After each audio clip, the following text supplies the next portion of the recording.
Hi everybody, I finally watched the first half of the second season of The Legend of Vox Machina, and I want to talk about death.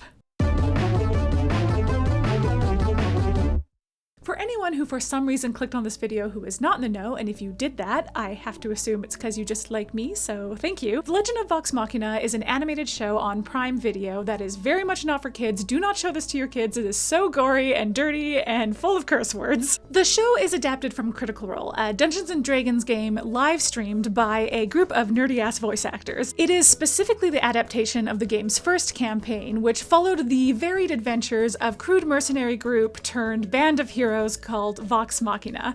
The players are Liam O'Brien, Laura Bailey, Ashley Johnson, Travis Willingham, Sam Riegel, Taliesin Jaffe, and Marisha Ray, all seasoned voice actors. They reprise their characters for the animated show, with their dungeon master, fellow voice actor Matthew Mercer, playing a smattering of side characters as well as one of the main villains for season 1. If you're unfamiliar with Dungeons & Dragons, or D&D, it is something called a tabletop role-playing game. The dungeon master, or DM, creates a world full of secondary characters and story hooks and adventures for their players to interact with as they see fit. The players make their own characters with which to do this, resulting in the creation of a collaborative story. There are, of course, rules and game mechanics and dice rolling that provide a little more structure than just freeform improving a story. As a huge fan of Critical Role, and particularly that first campaign, and a DM myself, I have been thoroughly enjoying the Legend of Vox Machina animated adaptation. I have also been very aware of the somewhat unique challenges of adapting a story that was improvised with the help of dice rolls into a plotted, written television show. There are certain things that we just accept while watching an actual play show. If a player makes a lucky guess or forgets an important piece of information with lasting consequences, we know that player was just genuinely lucky or made an honest mistake. When things like that happen in a show with writers, it can seem like a contrivance. This is even more true for some of the more dramatic luck-based occurrences, thanks to success often relying on the outcome of a dice roll. For those unfamiliar, anytime characters want to try something at which they're not guaranteed a success, they roll a 20-sided die. The number they have to roll varies depending on the difficulty of the task, but at the end of the day, a bad roll can tank any attempt to do anything. Bad luck for a player is just bad luck, but bad luck for a TV character is a writing decision that the story often has to earn. The writers of The Legend of Vox Machina find ways to fudge things or swap around context or whatever in order to make real-world luck feel believable in universe,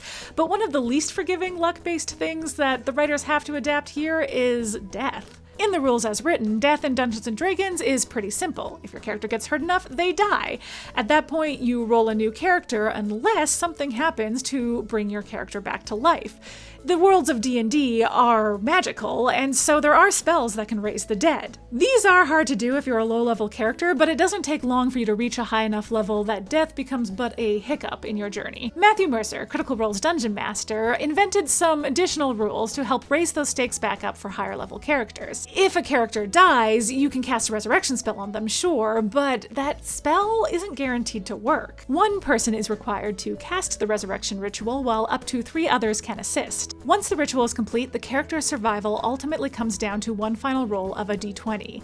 If the roll is high enough, they come back, but if the roll is too low, they are gone forever. When watching the Critical Role D&D campaign live, the resurrection rituals were some of the most tense and emotionally fraught scenes in the entire game, with audiences and players alike waiting in near agony for the results of that final dice roll. The animated show doesn't get to benefit from that meta-knowledge. Just as it is difficult to keep the stakes of serious injury high in a world where healing magic exists, it is also difficult to keep the stakes of death high in a world where resurrections exist, and The Legend of Vox Machina has to navigate both.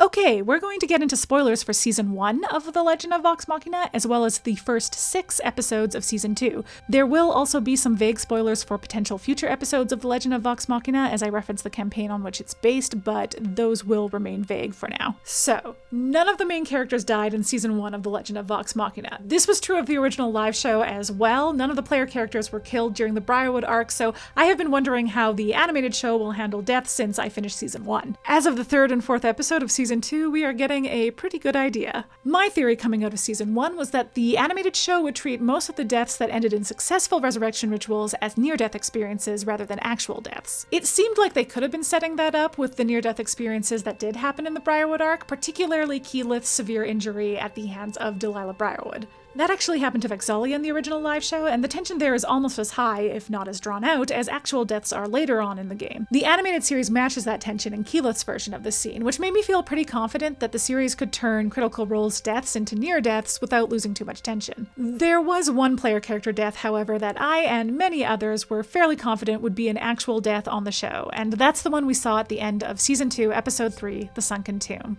In both versions, Vex'ahlia dies when Percy triggers a trap at the final resting place of the Matron of Ravens champion. I have a lot of feelings about how this scene was adapted, but that's for another time. What happens next in Critical Role is a tense resurrection ritual performed by Cash with attempts to assist by Zara, Percy, and of course Vax'ildan. Vax'ildan's attempt is to make a bargain with the Matron of Ravens, the god of death, and trade his life for his sister's. She accepts, but since Vax'ildan hasn't dropped dead in his sister's place, we're not exactly sure what that means. Giving his life to the Matron of Ravens is a huge turning point for Vax'ildan's character development. It changes the entire direction of his character arc, and so this death was impossible for them to cut. Even if it somehow wasn't important to the story, this still feels like one of the easier deaths to adapt as is because it involves the literal god of death. That's pretty much unique to Vex'ahlia. All of this makes her return to life feel more like the result of the character's actions rather than the roll of a die. My original prediction, right up until episodes 4, 5, and 6 dropped, was that they would cut the ritual entirely, leaving Vax'ildan's offer to the Matron of Ravens to stand on its own. But at the top of episode 4, Cash returns in time to perform the ritual, with Vax'ildan's deal being the push it needed to work.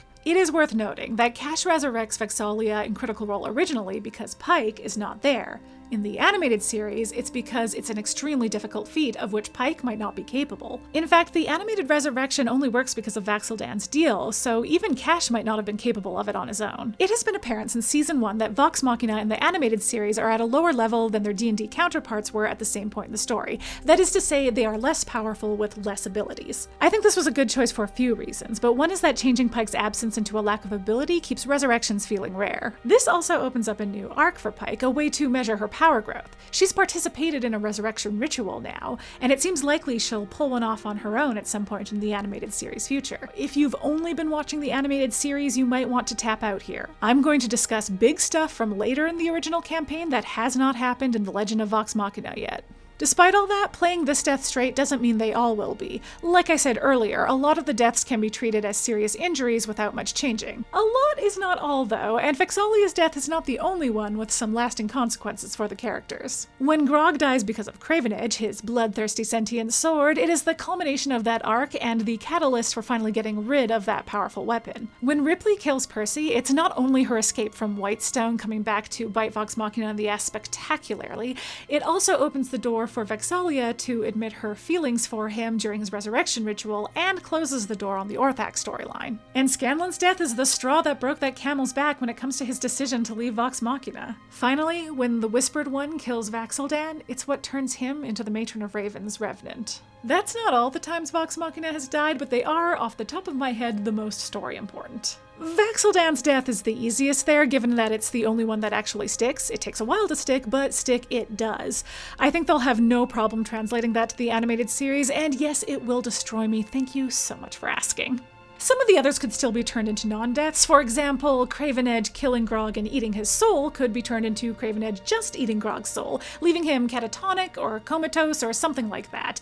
The resurrection ritual could then become a ritual to restore Grog's soul, a battle of wills with Cravenedge. In fact, given that episode 6 ended with Grog grievously injuring Pike, I could see them doing away with the ritual entirely and making that the catalyst for him to give up the sword instead of his death.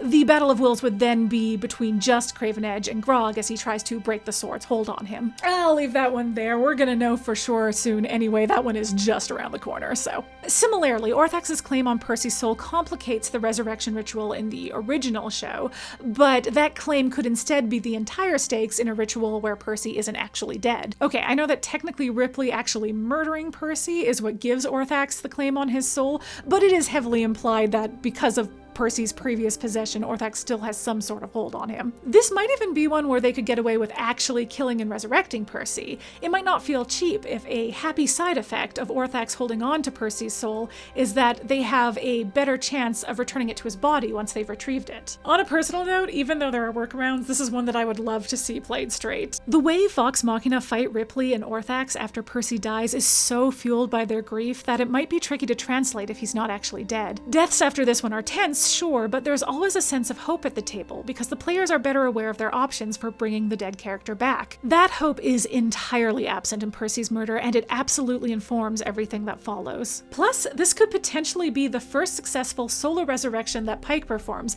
making it a big moment for her character too. Scanlan's is the only death where I don't have any real, full, strong theories as to what they'll do. Technically, they could make it a really, really bad near-death experience with similar emotional fallout. I'll probably have more thoughts on this as we get closer to it in the show. If you have theories, though, please feel free to post them in the comments, though please, please, please, please, please, please put spoiler warnings on it for the animated show only people. Let's take care of them. There are several deaths I didn't mention that have super emotional resurrection rituals, and I think a touch-and-go healing procedure or a longer than usual recovery period could get the job done. Again, animated Keyleth's near-death experience in Season 1 has already proven that they know how to make injuries feel high stakes. Scanlan's death does have bigger character and relationship fallout, something for which the show is already laying the groundwork, but that could maybe still be achieved with a less fatal brush with death. The other thing they could do, honestly, is skip some of the original Critical Role deaths. Even the one I've mentioned, they could technically not do. They would just have to find something